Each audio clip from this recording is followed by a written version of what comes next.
किसी senior government official of Rajasthan से ये पूछा गया कि जो आप पेंशन बिल ला रहे हो इसको फंड कैसे किया जाएगा। ऑफिशियल जवाब देता है कि ये हमारी नहीं, आगे आने वाले 25 साल बाद के सीएम की सरदर्दी है। दोस्तों, मैंने आपको ये क्यों बताया है? सोचो और समझो, डेट यानी कि कर्जा सिर्फ आम लोग नहीं लेते बैंक से, लेकिन गवर्नमेंट भी लेती है इकोनॉमी चलाने के लिए। पर जब फ्रीबीज या फिर रेवाड़ी कल्चर में ये पैसा खर्चा जाए बिना जनता को काबिल बनाए। मैं जानता हूं राजनीति का स्वभाव में भली भांति समझता भी कि रेवड़ी बांटने के बजाय चुनाव आए रेवड़ी बांटो, तो ये एक देश को ऐसे जंजाल में फंसा सकती है जिससे निकलना मुश्किल ही नहीं, नामुमकिन होता है। ये प्रॉब्लम बस हमारे देश तक सीमित नहीं है, पर ये फॉलो किया जाता है बड़े डेवलप्ड कंट्रीज में जैसे यूएसए, यूरोप, जहां पे कर्जा सरकार का बढ़ता जा रहा है पर उसके बदले तरक्की नहीं देखने को मिल रही। दोस्तों, आज की कहानी है एक ऐसे देश के कर्जे के बारे में जो एक चेतावनी है बाकी देशों के लिए, क्योंकि अगर ये देश डूबता है तो बाकी पूरी दुनिया को लेके डूबेगा।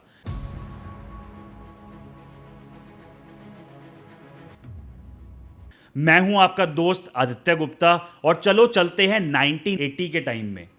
एक टाइम था जब दुनिया के हर इकोनॉमिस्ट के मुंह पे एक ही नाम होता था, जो था Japan. In the 1980s, Japan was on the brink of becoming the world's largest economy.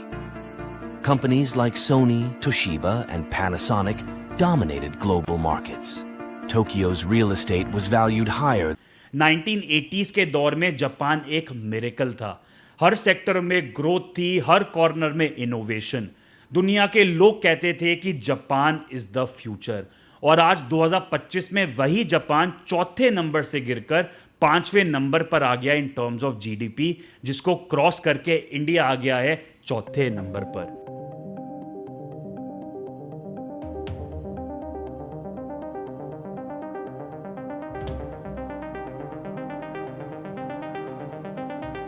ये कहानी सिर्फ रैंकिंग की नहीं है, बल्कि कहानी है देश के कर्जे को बिना सोचे समझे बढ़ाने की और एक बड़ा खतरा बनने की for the entire world.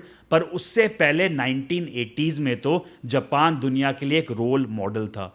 Stock market तेजी से बढ़ रही थी और निक्की 25 इंडेक्स 39,000 पॉइंट पे था, मतलब आज 35 साल के मुकाबले भी 2 गुना बढ़ा। रियल एस्टेट के दाम आसमान छू रहे थे और हर तरफ पॉजिटिविटी ही पॉजिटिविटी।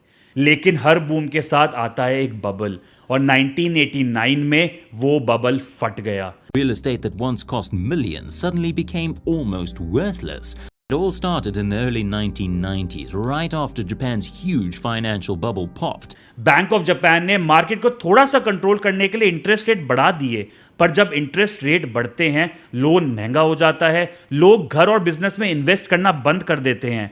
इसी की वजह से रियल एस्टेट क्रैश हुआ, स्टॉक मार्केट गिर गई और बैंक्स के पास रह गया बस बैड लोन्स, मतलब जो रिकवर हो ही नहीं सकता था।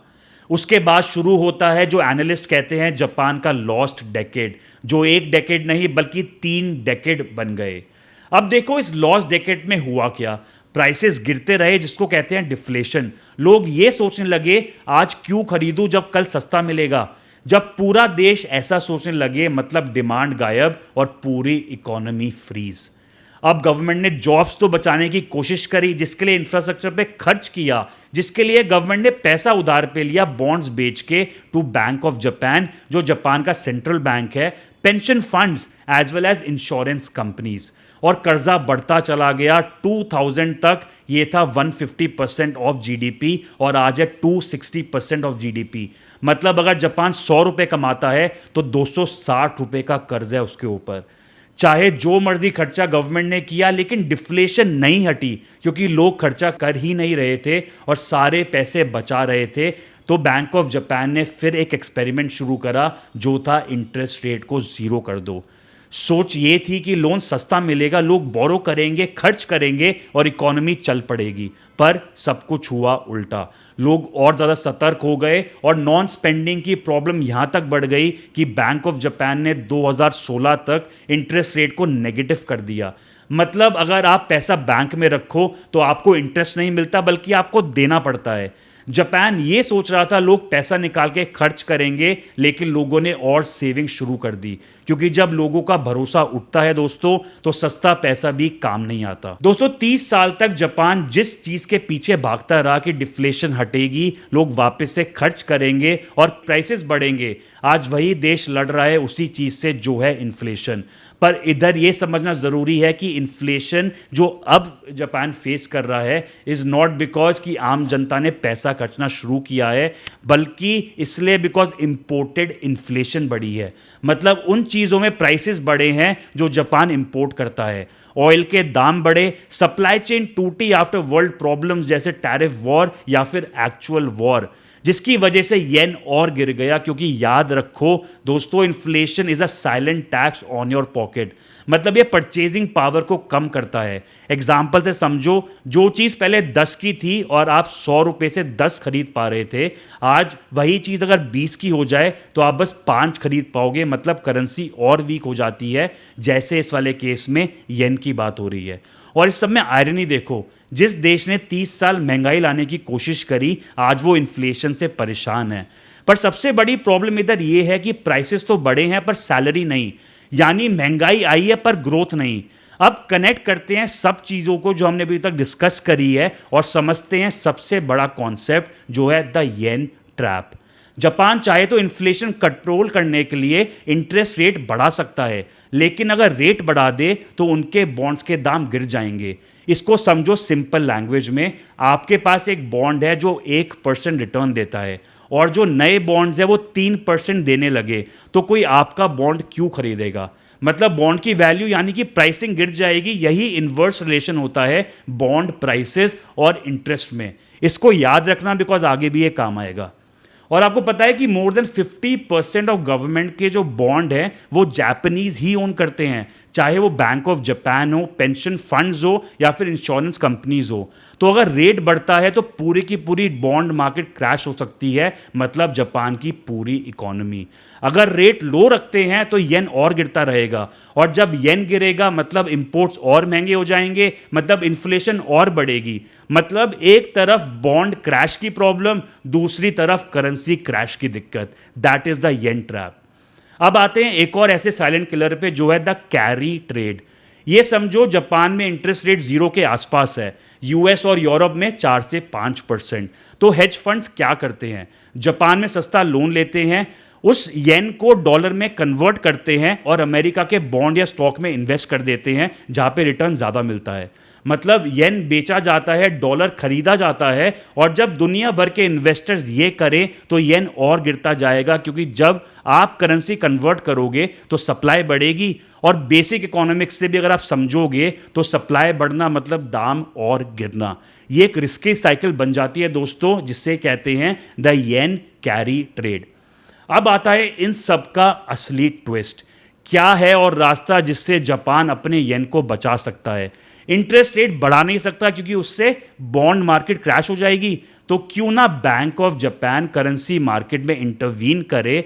और क्योंकि येन गिर रहा है मतलब सप्लाई येन की ज्यादा होगी, तो क्यों ना येन खरीद ले और उसकी सप्लाई कम कर दे। इसके लिए अपने फॉरेन रिजर्व से डॉलर बेचे और येन खरीद ले। दोस्तों जापान के पास है 1.1 trillion dollars worth of US treasuries, मतलब एक ऐसा बजूका जो पूरी दुनिया को हिला सकता है। चलो आओ इसे समझते हैं। मान लो अगर जापान अपनी करेंसी को बचाने के लिए यूएस ट्रेजरीज बेचने लगता है तेजी से, तो इससे पूरी दुनिया की मार्केट हिल जाएगी। देखो कैसे। जापान बेचता है यूएस बॉन्ड्स, मतलब सप्लाई बड़ी बॉन्ड्स की, और जैसे हमने देखा था प्राइस और इंटरेस्ट रेट में रिलेशन होता है उल्टा, मतलब सप्लाई बढ़ने से प्राइस गिरेगा तो इंटरेस्ट रेट बढ़ेगा। अब लॉजिकली भी अगर इसको सोचो, अगर सप्लाई बढ़ रही है बॉन्ड्स की तो यूएस को नए बायर्स अट्रैक्ट करने के लिए इंटरेस्ट बढ़ाना पड़ेगा, और इसकी वजह से बोरोइंग महंगी होगी। यूएस के लिए तो ऑलरेडी ये बड़ी दिक्कत की बात है, क्योंकि ऑलरेडी 37 ट्रिलियन डॉलर का उस पर डेट है, और ज़्यादा इंटरेस्ट बढ़ने से ये इंटरेस्ट जो है और ज़्यादा महंगा हो जाएगा और उनका खर्चा बढ़ेगा। और इमर्जिंग मार्केट जैसे इंडिया से पैसा बाहर जाएगा और ज़्यादा स्टेबल इन्वेस्टमेंट में जैसे यूएस बॉन्ड्स एज इन्वेस्टर्स को बेटर रिटर्न मिल रहे हैं ना सेफर इन्वेस्टमेंट। पर जैसे हमने अभी तक देखा है और न्यूज़ में भी सुना है, डॉलर से और ट्रेजरी से सेंट्रल बैंक दूर जा रहे हैं। तो अगर यूएस को बड़ा झटका लगता है तो पूरी दुनिया का जो सबसे बड़ा कंज्यूमर है वो हिलेगा, तो बाकी देश भी लपेटे में आएंगे। और अगर मान लो कल ग्लोबल मार्केट गिरती है या फिर स्टॉक मार्केट में इशू आता है, तो सारे हेज फंड्स अपने पैसे वापस से येन में कन्वर्ट करवाएंगे ताकि लोन चुका सके, एंड एकदम से करेंसी मार्केट में भी झटका आएगा। मतलब जापान का लो इंटरेस्ट रेट अब दुनिया के लिए काफी बड़ा रिस्क बन गया है। दोस्तों, ये कहानी एक कॉशनरी टेल है कि बिना सोचे और एक्सेस कर्जा लेने से क्या मुसीबत आती है और देश ऐसे जाल में फंस जाते हैं जिससे निकलना नामुमकिन हो जाता है। सिमिलर चीज ऑफ एक्सेस डेट देखने को मिल रही है वर्ल्ड वाइड। ये एक ऐसा टाइम बॉम्ब है जो फटेगा और बाकी पूरी दुनिया को साथ लेकर जाएगा। अगर आपको इस कहानी में मजा आया हो और कुछ नया सीखा हो तो लाइक, सब्सक्राइब एंड शेयर जरूर करना। मैं हूं आपका दोस्त आदित्य गुप्ता। मिलते हैं नेक्स्ट वीडियो में। Till then take care. जय हिंद।